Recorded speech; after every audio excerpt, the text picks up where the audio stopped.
Assalamualaikum, Waalaikumsalam semua saudara-saudara.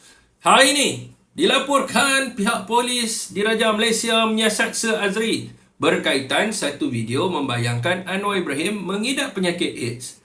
Media juga melaporkan bahawa Sir Azri juga disiasat kerana mendakwa Anwar pernah dihukum atas kesalahan homoseksual ataupun liwat.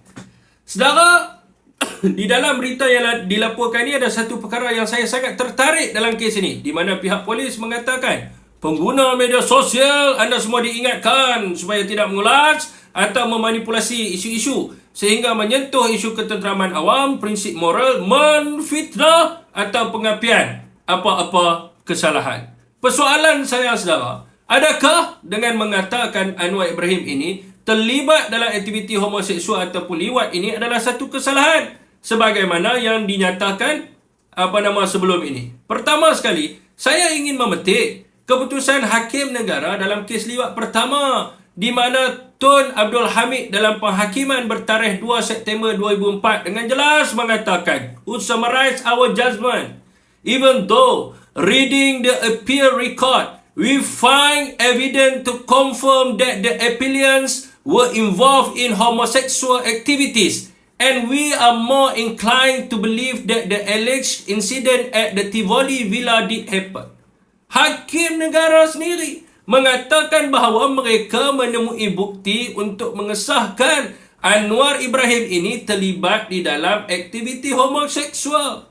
Malah bagi kes liwat yang nombor 2 pula, keputusan Hakim Negara iaitu Tun Arifin Zakaria bertarikh pada 10 Februari 2015 dengan jelas mengatakan the PW1 allegation that he had been sodomized by the appellant, the scientific evidence, medical and DNA evidence adduced by the prosecution clearly established that sperm cells belonging to the appellant were found in the lower and upper rectum of PW1.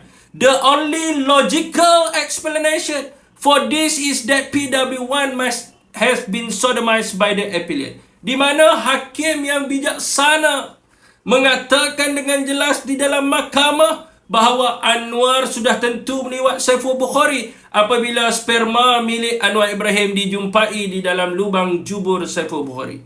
Kedua-dua kes ini disiasat oleh pegawai penyiasat PDRM, saudara. Mereka yang menghimpunkan bukti dan mereka jugalah yang mencadangkan pendakwaan. Persoalannya di sini, adakah pihak polis sekarang ini ingin mengatakan bahawa siasatan mereka sebelum ini ada arahan daripada orang politik untuk kenakan Anwar Ibrahim, ataupun jabatan PDRM boleh memalsukan keterangan dan bukti untuk menyalahkan seseorang dalam kesalahan liwat ini?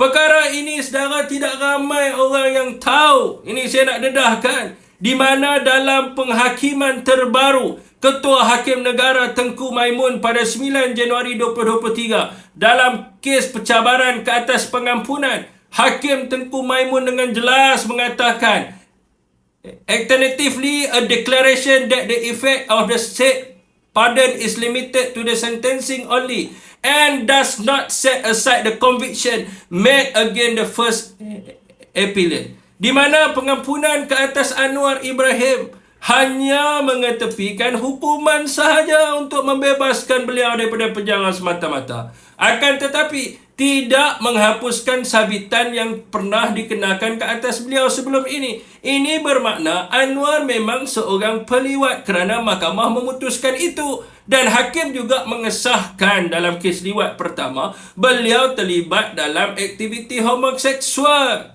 So, saudara, rumusannya di sini saya ingin bertanya, siasatan ke atas Sir Azri ini untuk apa?